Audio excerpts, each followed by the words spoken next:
Habari leo magazetini. Today in media. Aujourd'hui dans les médias. Uyu munsi mu itangazamakuru. Kuva kuwa mbere kugeza kuwa gatanu kuri Primo Media Rwanda.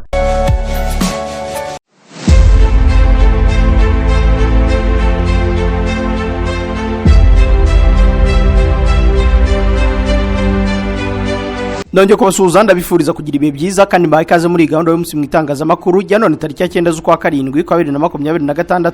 Imvugo ya President Trump ku bibazo by'u Rwanda na Kongo yongeye gutera urujijo. Naho u Rwanda ruri mu bihugu bya mbere ku isi bifite umwuka wanduye. Akarere ka Rulindo kasabwe kuzuza amabwiriza y'isuku ku ibagiro gahitamo kurifunga burundu. General Byamungu, Bertrand Bisimwa, Freddy Kaniki na Lawrence Kanyuka bari mu buyobozi bwa M23 bagaragaye muri point 0. Deputy Justin Bitakwira we yavuze ko M23 iri kugera amajanja Baraka na Karemi. Amerika yarashe ku ruganda rw'ingufu za nucleaire rwa Iran. Ni mu gihe Trump yatangaje ko Iran ishaka kumwivugana. Torinso uzi ko izi design nzizi mu mijyi ikomeye yo za Singapore ina natwe dusigaye dufite abahanga muri finishing. Ndabibona rwose. Ntubonera ibuye n'aya marangi. Yego. Aya mabengeza tuyakesha Home Finishing Company Limited. Basiri mu y'u Rwanda pe. Home Finishing Company Limited. Inzobere mu kongerera agaciro inyubako kubera finisage itagira ukwisi. Bakugira inama kwibuye cyangwa irangi bikwiye inzu yawe maze abafundi babo b'abahanga bakayiryoshya. Aya mabuye ya design n'aya marangi kimwe n'ibindi bikoresho by'ubwubatsi biha agaciro aho mutuye naho mukorera ni mu bigure ku giciro cyiza muri Kenkayeri Home Finishing Company Limited.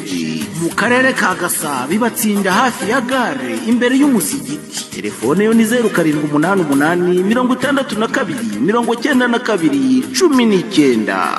Home Finishing Company Limited.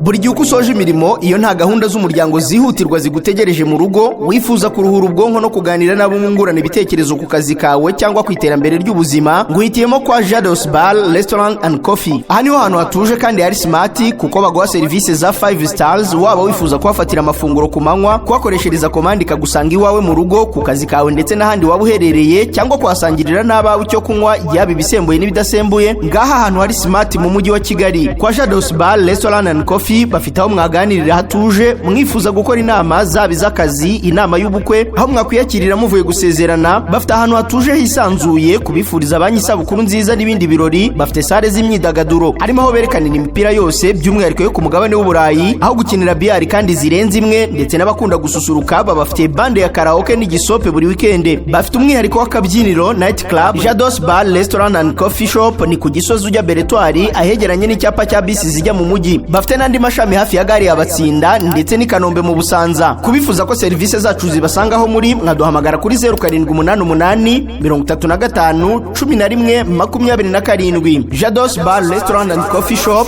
urugero rwa service zinoze kandi zihuse mu Rwanda. Mbaye kazi muri amakuru arambuye duhereye ku mvugo ya Trump ku bibazo by'u Rwanda na Kongo yongeye gutera urujijo. Perezida wa Leta Zunze Ubumwe za Amerika Donald Trump yashimangiye ko yagize uruhare mu kurangiza amakimbirane yari amaze igihe hagati y'u Rwanda na Repubulika ya Demokarasi ya Kongo gusa ibimenyetso bihabanye n'imvugo ye. Trump yabivugiye mu kiganiro n'abanyamakuru ubwo yari mu ndege ya Air Force One avuye mu nama ya OTAN yabereye muri Turkiya. Muri icyo kiganiro yavuze ko intambara yo mu karere yari imaze igihe kandi ko yagejeje kwihereza icyo yise ikibazo cyari kimaze guteza urupfu rw'abantu benshi. Yavuze ko iyi ntambara imaze guhitana abantu benshi cyane ndetse akoresha amagambo akomeye avuga ko abantu bagera kuri miliyoni 15 bishwe baciwe imitwe. Ati Trump yarangije intambara 8 harimo ya Azerbaijan.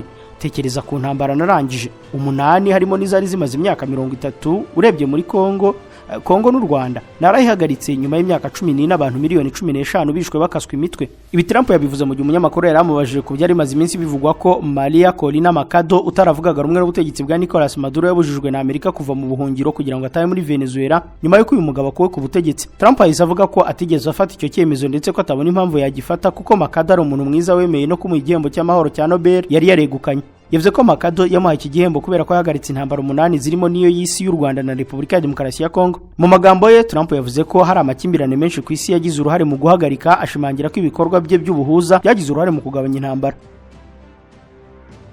U Rwanda ruri mu bihugu bya mbere ku isi bifite umwuka wanduye. Raporo y'ibipimo by'ubwiza bw'umwuka yakozwe mu 2025 iragaragaza ko u Rwanda ruza ku mwanya 32 ku isi mu bihugu bifite umwuka wanduye aho rwagize impuzandego y'igipimo cya 64 ku gipimo cya Air Quality Index. Nubwo iki gipimo kidashyira u Rwanda mu bihugu bifite umwanda ukabije cyane nk'ibya mbere ku rutonde, imibare irerekana ko ikibazo cy'umwuka wanduye mu Rwanda gikwiriye guteza impungenge.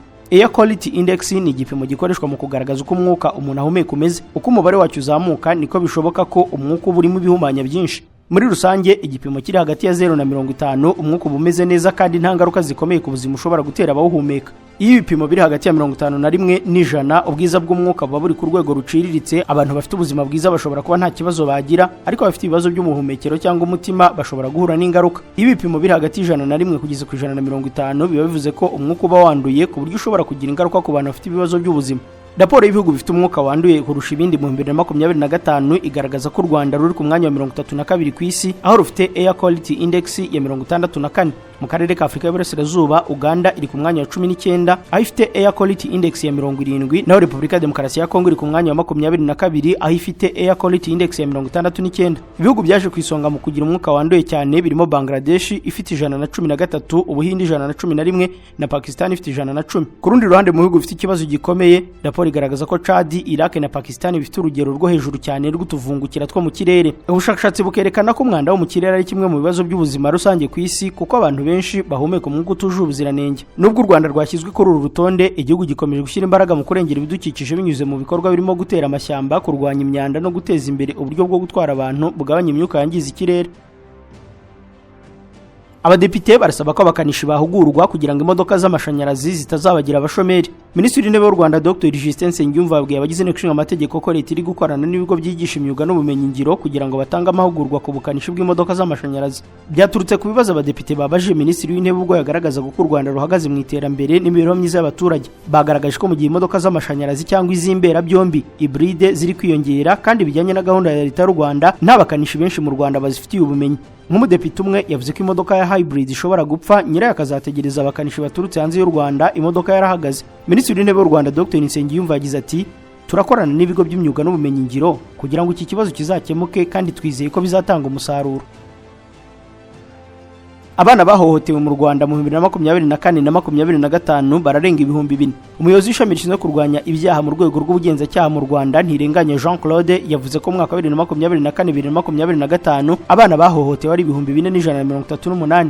Ntirenganya yavuze ko zimwe mu mpamvu zituma ibi byaha bikomeza kwiyongera ari uko ababyeyi barangarana abana bitewe n'uko akenshi usanga babasigira abakozi bakajya ku mirimo, ariko rimwe na rimwe ntibatekereze ko hari ubwo abo basigiwe ari bo babagirira nabi. Ati ikindi twabonye nuko abana bahura n'ibibazo byo gusambanywa, usanga akenshi bashukishwa impano za hato na hato, utuntu turi aho rimwe na rimwe tutanafatitse, cyangwa ko babeshya serivisi bari bubafashe, ahanini kuko ibitekerezo by'umwana biba bikiri hasi ataragira ugusesengura guhagije akabyemera uko. Yavuze ko indi mpamvu yagaragaye ari uko hari imirimo ihabwa abana akenshi mu masaha akuze, nyamara nayo ubwayo yabakururira kuguhohoterwa. Agaragaza ko ababyeyi baba bagomba kugira amakenga. Ntirenganya yagaragaje ko uturere 5 turimo Gasabo, Kicukiro, Bugesera, Nyagatare na Rwamagana ari two twagaragayeho umubare munini w'abangavu bahohoterwa bakanaterwa inda zitateganyijwe. Asaba abaturage gutinyuka bagatanga amakuru mu rwego rwo kurushaho gufasha uwahohotewe. Umuyobozi ushinzwe guteza imbere umuryango no kurengera umwana muri Minisiteri y'Uburinganire n'Iterambere ry'Umuryango Mutoni Aline yavuze ko akenshi impamvu imibare ijyanwa mu bugenzacyaha ahanini kiri hasi ari uko abarega ari bake. Avuga ko nubwo imibare y'abana b'abakobwa ari myinshi, ariko n'abahungu bahohoterwa. Umutoni yavuze ko imwe mu mpamvu iza ku isonga mu gutuma abana bahohoterwa ari ubusinzi bukorwa n'ababyeyi bigatuma abana badahabwa umwanya wo kuganirizwa. Asaba ababyeyi ndetse n'abareberera inyungu z'abana kubegera bakabumva kugira ngo n'ibibazo bafite bikemurwe. Mu 2024 abangavu batewe inda bakanabyara bari 22,454, mu gihe mu mwaka wa 2025 bageze ku 25,371. Gusaba bose ntibatanze ibirego by'uko bakorewe icyaha. Ubukene bwugarije imiryango itari ya leta ikorera mu Rwanda.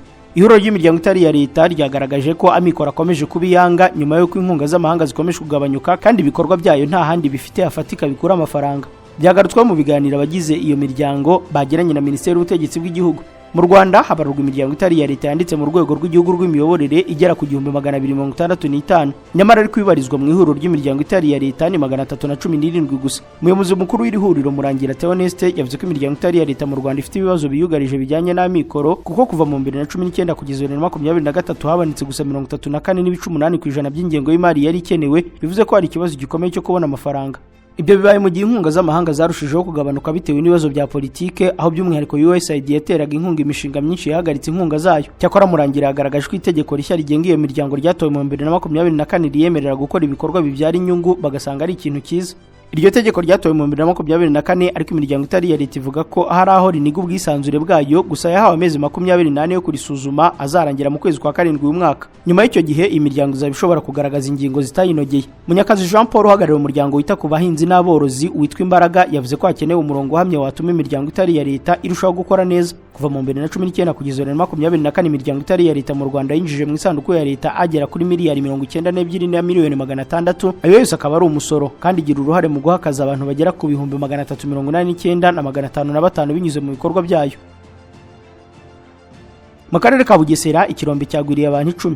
Ikirombe gicukurwamo amabuye yo kubaka mu murenge wa Ntarama mu karere ka Bugesera cyagwiriye abantu bari hagati y'8 n'10. Kugeza ubu inzego z'umutekano n'abaturage batangiye kugerageza kubakuramo. Iyi mpanuka yabaye kuri uyu wa 4 ibera mu mudugudu wa Nyamabuye mu kagari ka Kanzenze mu murenge wa Ntarama mu karere ka Bugesera. Munyamabanga nshingwabikorwa w'umurenge wa Ntarama rwa Sa Patrick yagize ati batubwiye ko ari hagati y'abantu 8 n'10 ngo nibo bari barimo bari gucukura. Ikirombe rero bose cyabagwiriye, turi gukora ibishoboka byose ngo turebe ko twabakuramo nubwo tutizeye ko baba bakiri bazima dukurikije umwanya uciyeho. Imashini imwe nayo yahageze kuri iki kirombe kugira ngo ifashe mu gushakisha aba bantu.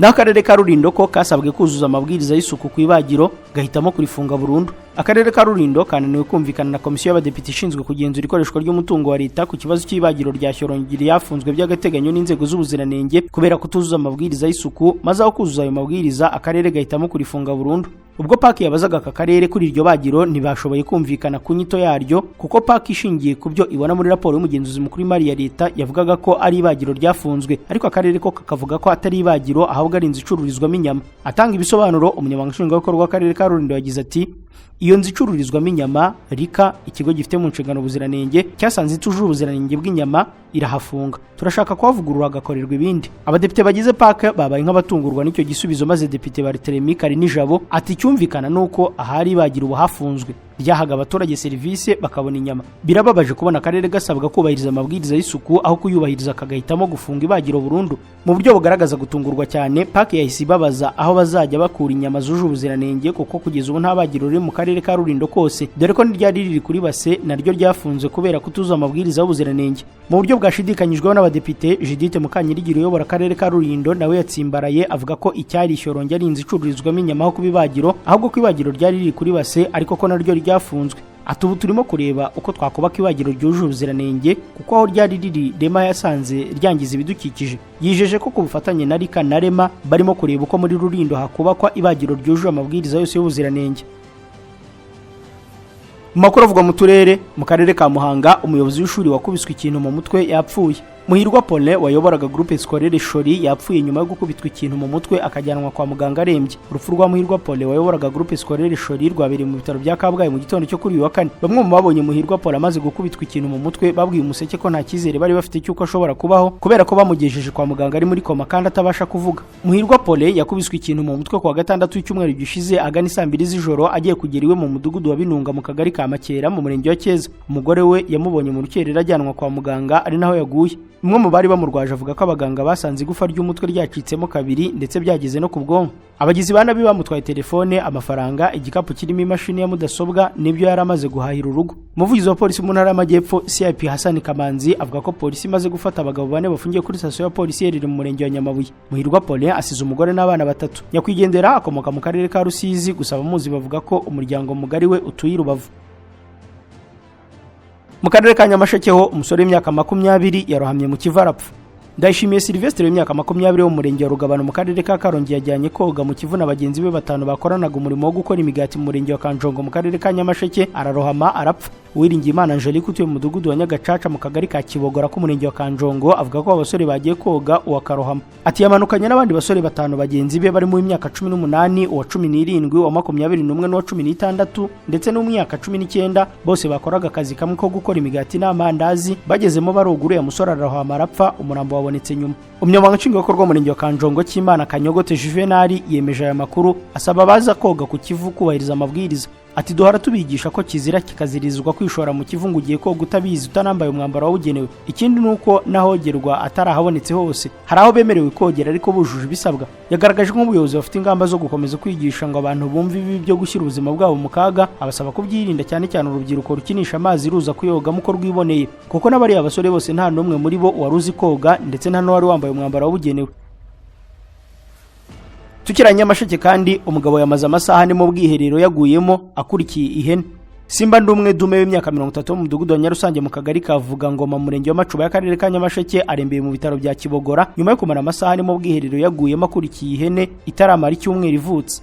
Bivugwa ko yakuwe muri ubwo bwiherero bwa metero 15 yanegekaye ariko kuri bakaba barimo kwitabwaho n'abaganga bamugarura icyizere cyo kongera kubaho. Phineas Mazimaka umuturanyi w'uyu mugabo yabwiye Imvaho Nshya ko yaguye muri urwo rwobo hagana saa 7 z'amanywa akurikiye akana k'ihene kari kataramara icyumweru kari kakimara kugwamo kuko umuryango w'ubwiherero warukinguye. Ati kaguyemo akareba ahita akuraho ibiti byari bitinze ubwo bwiherero bwa metero 15 agakurikira amagiye kugakuramo kuvamo biranga. Yatangiye kuvuza induru umwana w'imyaka 3 n'igice aramwumva ahita yirukanka abwira abaturanyi babwira umukuru w'umudugudu nawe abwira ubuyobozi bw'umurenge bose bahageze kumukuramo birabananira. Ubuyobozi bwitabaje polisi bizobereyemo yaturutse Rusizi ihageze umupolisi wari wamaze kumva ko umugabo agihumeka yoherezamo umugozi umugabo uzamukiraho agera imusozi yanegekaye ako kana k'ihene yakurikiranye yo ko kari kamaze gupfa. Mazimaka yanavuze ko umwana mukuru yagiye guhuruza naho mutagakurikira aho se yatabarizaga mu bwiherero kubw'amahirwe y'abaturage bahuruye bahagera nawe atari roha muri ubwo bwiherero. Pasiteri Ntaganira Fabien undi muturanyi nawe yanenze uburyo uyu mugabo yashyize ubuzima bwe mu kaga akurikiye ako kana k'ihene. Aturetse Imana yonyine yamutabaye yarasize ubuzima ngo nakana k'ihene katanaguza amafaranga 5,000 akurikiyemo. Iyo ako kana ke kadatabaza byari gutuma nabo bana bombi bamukurikiramo bose bagapfana nako kana k'ihene yarakurikiye. Abantu bakwiye gushishoza mbere yo gukora igikorwa nk'icyo gishobora gutwara ubuzima. Umunyamabanga nshingwabikorwa w'umurenge wa Macuba Munezero Yvan avuga ko ayo makuru akimenyekana bafatanyije n'abaturage gutabara kumukuramo bikanga bisaba ko bitabaza polisi yaturutse Rusizi. Yakomeje asaba abaturage kujya bagira amakenga ntibishore mu bishobora gushyira ubuzima bwabo mu kaga ngo barakize imitungo yabo cyane ko imitungo itaruta ubuzima. Mukanya aya makuru turakomeza kuyavugwa hanze y'u Rwanda. Kuri iri segonda nibura abantu 16,000 bari mu kirere mu ndege bava ahantu hamwe bajya ahandi. Kuzenguruka isi bisigaye byoroshye ku buryo uko turi miliyari 8 dusa naho turi abaturanyi kubera uburyo gukora ingendo bisigaye bikorwa. Ikibazo nuko gutegura urugendo bigora. Gukora reservation ya tike y'indege, gushaka visa, ubwishingizi bw'urugendo. Amahirwe twagize nuko hari abantu bazobereye muri ibi bintu kandi biyemeje kudufasha. Abantu nka Ireme Travel Agents Limited, kompanyi nyarwanda iri mu zambere muri service zo gutegura ingendo, ubukerarugendo no kwakira abantu. Kompanyi yemewe n'ihuriro mpuzamahanga ry'ubwikorezi bwo mu ndege IATA. Niba wifuza kujya mu mahanga ku mpamvu izo arizo zose, icyo bigusaba no gutekereza urugendo rwawe gusa. Ubundi ukegera Ireme Travel Agency bakagukorera reservation ya tike y'indege, bakagufasha gushaka visa, bakagukorera reservation ya hoteli, bakagukurikiranira ibya assurance y'urugendo. Iyo uturutse mu mahanga cyangwa se ujyayo bagufata ku kibuga cy'indege ku giciro cya 50% cy'abandi babikorera. Ku bantu bari kure kandi bashobora kwishyura hakoreshejwe ikoranabuhanga online payment. Tuguha link ubundi ukishyura. Ireme Travel Agency ikorera mu mujyi wa Kigali muri Mike mu nzu yo hasi mu muryango wa G41. Hamagara 07 85 36 48 cyangwa 07 89 88 0339. Ushobora no kwandika email kuri info@iremetravel.rawa. Wanasura urubuga rwa internet wa3.iremetravel.rawa. Mwiriwe boss. Mwiriwe. Nitwa Karangwa ndi umukomisiyoneri hano muri quartier. Karangwa biteze. Ni byiza ni byiza. Nakomeje kubabona mutembera hano mwaba mushaka ikibanza cyo kugura inzu yo kugura cyangwa gukodesha.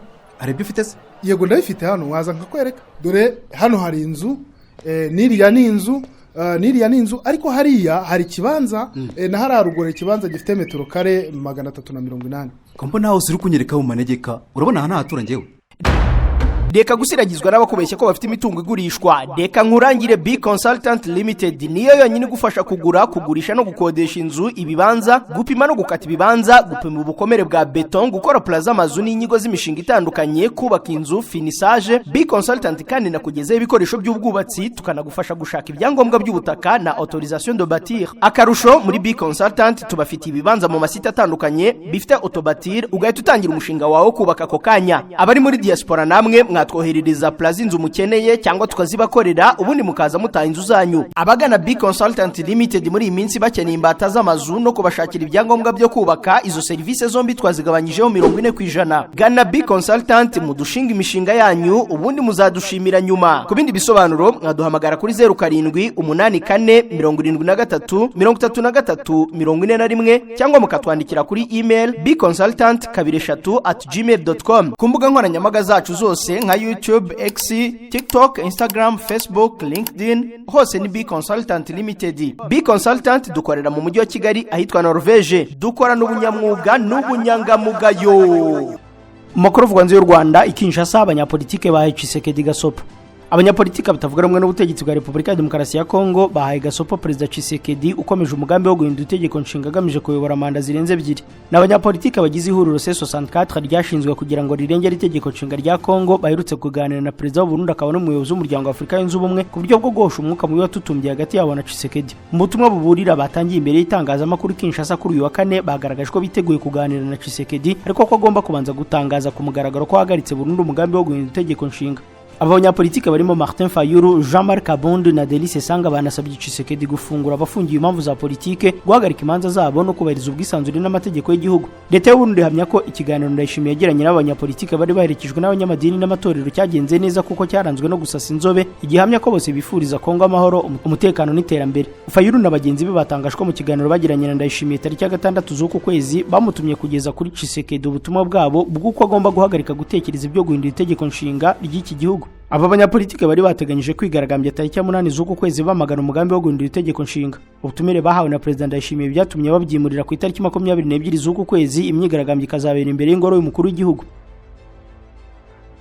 General Byamungu, Bertrand Bisimwa, Freddy Kaniki na Lawrence Kanyuka bagaragaye muri point zero. Umugaba mukuru wungirije w'ingabo z'umutwe wa M23 ushinzwe ibikorwa General de Brigade Bernard Maheshe Byamungu yagaragaye mu gace ka point zero nyuma y'iminsi mike ingabo ayoboye na Twirwaneho bisubije kariya gace ko mu misozi miremire. Kuwa gatandatu tariki ya 4 z'uku kwezi nibwo Twirwaneho na M23 bigaruriye kari agace k'ingenzi nyuma yo kukirukana mihuro ry'ingabo zirwana ku ruhande rwa leta ya Kongo zirimo FARDC, ingabo z'u Burundi, Wazalendo, FDLR, P5 n'abacancuru. Byamungu yagaragaye i point zero mu gihe abandi bayobozi bakuru ba M23 barimo Bertrand Bisimwa, Freddy Kaniki na Lawrence Kanyuka nabo bamaze iminsi mu gace ka Minembwe. Kuwa gatatu tariki ya 8 z'uku kwezi abo bayobozi bagaragaye bari kumwe n'abaturage bari mu giterane cyo gushima Imana yabafashije gusubiza inyuma ingabo za leta zari zimaze umwaka urenga zaragose kari agace. Kugaragara ko abo bayobozi bakuru ba gisirikare na politike muri kari agace abenshi barabifata nk'ikimenyetso simusiga cyerekana ko Minembwe n'uduce tw'ingenzi turi hafi yayo byamaze kubohorwa burundu. Abasesenguzi kandi bagera kure bagashimangira ko kuba Byamungu ari mu kari agace bica amarenga yuko M23 na Twirwaneho bagomba gukomeza kwigiza ku rumwanzi aho amaso yose kuri bahanzwe imijyi ya Baraka na Fizi mu gihe n'abagera kure bakavuga ko n'umujyi wa Karemi wo mu ntara ya Tanganyika ushobora kuba uri mu mboni ziriya mitwe. Tukivuga kuri M23 rero, Depite Justin Bitakwira yavuze ko iri kugera amajanja Baraka na Karemi. Depite Justin Bitakwira uhagarara agace ka Uvira muri nshinga amategeko ya Kongo yasabye Minisitiri w'Ingabo n'umugaba mukuru w'ingabo za FARDC kuva mu biro bakajya ku rugamba. Avuga ko bakwiye gukora ibishoboka byose bakarinda umujyi wa Baraka kujya mu maboko ya M23. Mu kiganiro yagiranye na Radio Top Congo FM, Bitakwira yanenze abayobozi bakuru b'igisirikare ababwira ko igihe kigeze ngo bajye kuyobora ibikorwa byo kurinda igihugu aho kuguma mu biro. Ati bwana Minisitiri w'Ingabo, bwana mugaba mukuru w'ingabo, ni muve mu biro bifite ubukonje mujye kurwanira igihugu, nicyo mwashyiriweho, niba mutabishoboye nimwegure abandi bazabasimbura. Bitakwira yavuze ko Baraka ifite akamaro gakomeye ku rwego rw'igisirikare kuko ngo iramutse ifashwe na M23 byafungura inzira yerekeza mu mujyi wa Karemi binyuze ku kiyaga cya Tanganyika ndetse no ku muhanda uva Fizi Baraka ukajya Karemi. Ati uyu munsi Baraka iramutse ifashwe umwanzi yabona inzira ifunguye, hari ikiyaga cya Tanganyika kigana Karemi kandi hari n'umuhanda uva Fizi Baraka ugana Karemi, twaba dufunguriye inzira umwanzi. Aya magambo aje mu gihe imirwano ikomeje kwegera umujyi wa Baraka. Tariki ya 4 na 5 z'uku kwezi ubuyobozi bwa FARDC bwatangaje ko ihuriro rigizwe na AFC M23 na Twirwaneho ryagabye ibitero rikoresheje drone mu bice bitandukanye bya Kivu y'Amajyaruguru n'Amajyepfo birimo Baraka. Ni ibitero amakuru avuga ko byaguyemo abasirikare batari bake ba FARDC n'ingabo z'u Burundi. Tariki ya 6 z'uku kwezi agace kazwi nko kwa Murima kari nko mu birometero 40 uvuye Baraka kaje gufatwa n'inyeshyamba za M23 mu gihe umujyi wa Baraka wari ugikomeje kugenzurwa na FARDC. Kwa Murima hafashwe yongera ku tundi duce tw'ingenzi turimo nka ka point zero gasanzwe ari amasangano y'imihanda yerekeza mu mujyi wa Baraka na Fizi. Itangazamakuru rya Irani riravuga ko uruganda rw'ingufu za nucleaire rwibasiwe n'ibitero bishya bya Amerika. Iri tangazamakuru rifitanye isano na leta ya Irani ririmo gutangaza ko uruganda rw'ingufu za nucleaire rwa Bushehr rwibasiwe kuri iki gicamunsi. Ibi byatangajwe mbere n'umuyobozi wungirije w'intara, binatangazwa n'itangazamakuru rya Irani rifitanye isano na leta aho rivuga ko impande z'uru ruganda zarashwe n'ibisasu bya Amerika. Amerika nta kiravuga ku bitero byayo biherutse. Mu masaha make ashize ibisasu byinshi bya Irani nabyo byarashwe hejuru ya Yordania. Trump yatangaje ko ari ku rutonde rw'umuntu wa mbere Iran ishaka kwivugana. Perezida wa Leta Zunze Ubumwe za Amerika Donald Trump yatangaje ko Iran iri kumuhiga bukware, avuga ko ari we muntu wa mbere kiriya gihugu gishaka kwivugana. Ibi yabivugiye Ankara muri Turkiya ubwo yaganiraga n'abanyamakuru nyuma y'inama ya OTAN. Trump yavuze ko Amerika ifite ubushobozi bukomeye bwa gisirikare, ko ingabo zayo zamaze gushegesha Iran. Ati bari bafite abayobozi baragiye, bazanye abandi nabo baragiye, ubu bafite abandi nabo bashobora kugenda, nanjye bashobora kunyivugana kuko ndi uwa mbere bashaka. Yakomeje avuga ko nubwo abize ngo adatewe ubwoba nabyo kuko ngo ari gukora igikwiye ku gihugu cye no ku isi. Perezida Trump yavuze ko kuba perezida biteye akaga, agereranya ibyago perezida bashobora guhura nabyo n'iby'abatwara imodoka z'amasiganwa. Yongeyeho ko iyo abimenya mbere wenda atari kwiyamamariza kuba perezida. Cyakora yavuze ko ngo atitaye cyane ku byo isi iterabwoba kuko ari gukora akazi ke. Yateye urwenya avuga ko yakwishimira kuba uwa mbere kuri TikTok kurusha kuba uwa mbere uri ku rutonde rw'abagomba kwicwa. Naho mu Budage umuganga yahamijwe kwica abarwayi 15. Urukiko rwo mu mujyi wa Berlin mu Budage rwakatiye igifungo cya burundu umuganga w'inzobere mu kwita ku barembye nyuma yo kumuhamya kwica abarwayi 15. Uyu muganga w'imyaka 41 ahawe izina rya Johannes M yahamijwe kwica abagore 12 n'abagabo 3 hagati y'ukwezi kwa 9 2021 no kwa 7 2024. Abahitanywe nawe bari bafite imyaka iri hagati ya 25 na 94. Nubwo bose bari basanzwe barembye, urukiko rwavuze ko igihe bapfiriye kitari cyageze, bityo ko ibikorwa bye byihutishije urupfu rwabo. Ubushinjacyaha bwagaragaje ko uwo muganga yajyaga asura abarwayi mu ngo zabo akabatera uruvange rw'imiti yica atabanje kubibasabira uburenganzira cyangwa ngo babyemere. Rwavuze kandi ko nyuma yo kubica yakundaga kugerageza gusibanganya ibimenyetso, arimo no gutwika inzu zabo yari amaze kwica. Ubushinjacyaha buvuga ko mu kwezi kwa 7 2024 yishe abarwayi 2 ku munsi umwe, nyuma akagerageza gutwika inzu y'umwe muri bo kugira ngo ahishe ibimenyetso, ariko umugambi we ntiwamuhira. Uyu muganga mu rukiko yakundaga guceceka. Mu kwezi gushize nibwo yemeye ko yishe abarwayi 12. Yabwiye urukiko ko yabikoraga yumva ari ukubaruhura. Nubwo yemeye bimwe mu byaha, ubushinjacyaha buvuga ko iperereza rikomeje ku zindi manza 76 rishobora kugaragaza ko umubare wabo yishe urenze kure aba amaze guhamya. Shitwa kunza Primo Media Rwanda, uyu muganga wo mu Budage wahamijwe kwica abarwayi 15 bahuhuye niwe dusoreje igahunda yo munsi mwitangazamakuru hano ni tariki ya 9 z'ukwa 7 2026. Ndabashimiye kwa mwana mudukurikiye, ndabararikiye komeza korinde ibiganiro bikuru urubuga. Mugira amahoro. Uyu munsi 97% by'abaguzi bose bamenyera kuri internet amakuru yaho bagura ibicuruzwa byose bagura. Niba amakuru kuri business yawe ari ahandi hantu hatari kuri internet, ubwo urashakira abakiriya aho batari. Reka mbivuge neza, niba udakorana na Afrinovators mu kumenyekanisha business yawe, urashakira abakiriya aho batari. Uyu munsi Afrinovators ifite promotion yitwa Total Digital Promo. Hano tukubakira website nziza kandi igezweho, yaba ya business isanzwe, e-commerce, NGO, amashuri, ibigo bitanga service n'ibindi. Tugukorera Google profile itanga amakuru yose kuri business yawe, tukaguha na domain name nka .rw.com cyangwa se .org. Ikiruta byose ariko tukwinjiza muri huza.rw. Uru ni urubuga rufasha business zo mu Rwanda kuboneka ndetse no kumenyekana kurushaho. Aha ni abakiriya bashya bashobora kukubona. Niba ibi byose ubifite kuri huza.rw, tuguhigerageza cyangwa se trial y'amezi 3 nta kiguzi. Gushyiraho business yawe ku buntu. Urashaka gutangira?